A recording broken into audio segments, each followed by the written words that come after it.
Yes. So I titled this video, "Is the Odyssey Worth the Hype?" And the answer is yes.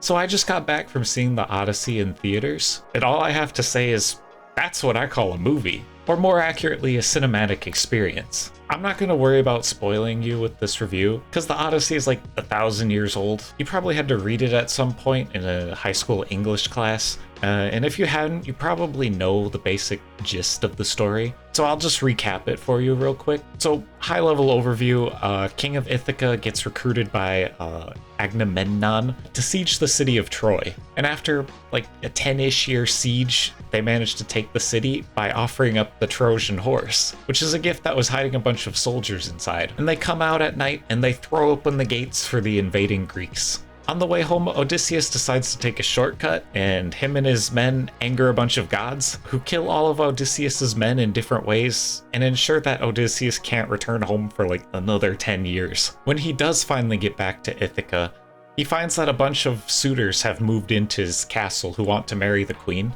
since they believe Odysseus is likely dead because it's been like 20 years. But the queen's been stalling as long as she can because she has not given up hope that Odysseus is still alive. So then they have a contest that only the real Odysseus can win, and he either kills or makes all of the suitors submit to him again. And then Odysseus fulfills a promise and goes into exile, and his son becomes the king. That's the basic plot of the movie. I can't say for sure how accurate it is to the story, since it's been a long time since I read it, but all the major story beats line up with what I remember. And I have to say, this movie truly feels like an epic being told on the big screen, and it really helps that all of the actors are bringing their A game. Like, you've got Matt Damon, Anne Hathaway, Robert Pattinson, Zendaya, and a bunch more big names, and they all really elevate their characters and the story to a new level. The only acting that I thought was kind of weak was Tom Holland as Odysseus' son, but that's mostly because he doesn't have a lot to do in the movie. He's just kind of there, and all of the slowest parts of the movie involve him, but I'll talk about him more later. The sound design for this movie is excellent too, like the sounds and the music for the Battle of Troy, the screams of the Cyclops, the twang of Odysseus' bow. It all feels very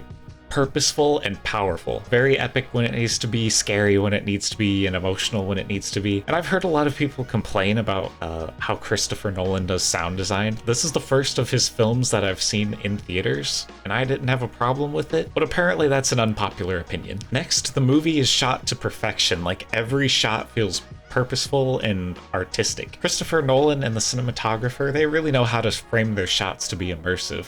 And the color grading is really good too. Like, certain colors really pop. Christopher Nolan movies tend to be darker, but then he really gets certain colors to pop out of it, like gold. Like Agamemnon's armor. It's all black, but it has a gold spine in the back on the helmet, and it just pops right through the screen. This movie is shot in 70mm IMAX film, so the frame is really big. And the MJR I went to was giving out these 70mm film strips. I don't know how well you can see that. My screen's kind of reflecting on it. I didn't see it in IMAX, but I did see the 70mm version. They had separate screenings for the IMAX and the 70mm, because I don't think the IMAX at my local theater can do both at the same time. But it's a cool memento for going to see it opening day, and I just barely got to see it because there was only one 70mm screening on the Thursday that I went, which was the opening day, and there was only one seat left available. So I had to go solo, but I still had a great time. Anyways, things that stood out to me about the movie beyond the technical stuff: the Cyclops. That thing was scary.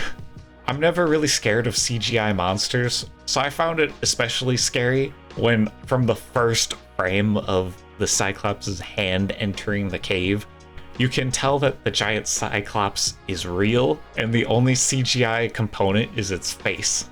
Like, it is so much scarier when monsters are practical. And from the moment this giant man-eating Cyclops appears, he's real and he is terrifying.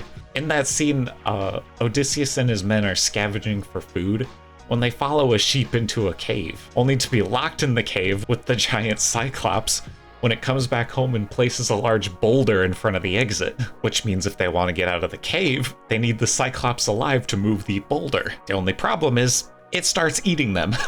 So they have to blind the Cyclops so they can eventually escape unnoticed. But it does end up noticing and chases them to their boat. And it felt really tense because at no point did bad CGI or acting take me out of the movie. Then next comes the Siege of Troy. The Trojan horse part feels very claustrophobic and nerve-wracking, so that's just a warning if you have claustrophobia, as all the soldiers are packed together inside the giant wooden horse as it's dragged through the city of Troy, and there's multiple close calls where they're almost discovered. Like one of the Troy soldiers stabs a sword through the horse and stabs one of the soldiers inside. And that's followed with this incredibly suspenseful scene of the soldiers rushing to open the gate for the waiting Greek army before the Troy soldiers can kill all of them. And it's very epic when they finally throw open the gates and Agamemnon is just standing there aura farming. Like, this man is aura farming in literally every scene he's in. It's crazy. And then the soldiers rush through the city, burning everything. And all these events have very interesting framing because they're told from this perspective of different characters looking back on these events. Like, the Battle of Troy is told through Menelaus's perspective as he recounts events to Odysseus' son, who's looking for the missing Odysseus. Then the Battle of Troy is told again towards the end of the movie from Odysseus' perspective,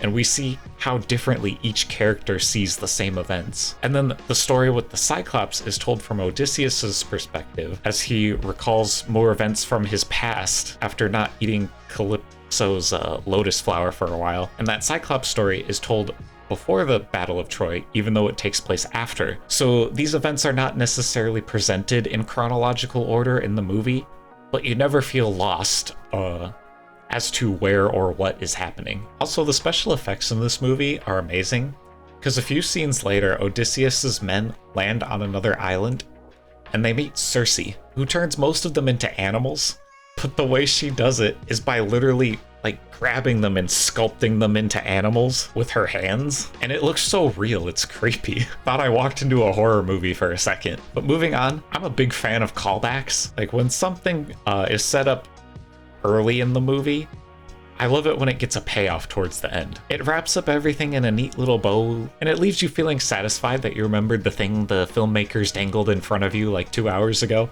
And this movie has a lot of setups with payoffs in the final act. Like, for example, Queen Penelope choosing a suitor with a feat of archery only Odysseus could do at the start of the movie, and how that challenge is what proves to everyone that the real Odysseus has come home without a shadow of a doubt. There's also her recognizing him from the unique twang that he does with his bow, and also the servant recognizing him from the scar on his leg that he got from hunting a boar in the 10-second flashback in the first 15 minutes of the movie. So all in all, I'd say this was a great movie. I highly recommend watching it in theaters. The bigger the screen, the better. I don't think it's the best movie Christopher Nolan has made, but it is among his best. And if you're familiar with Christopher Nolan, you already know what to expect. A dark and serious movie that's almost 3 hours long, directed to perfection, with a bunch of A-list stars bringing their A-game to create an epic worthy of its massive legacy. So thank you all for watching, have a great day, and I'll see you guys later.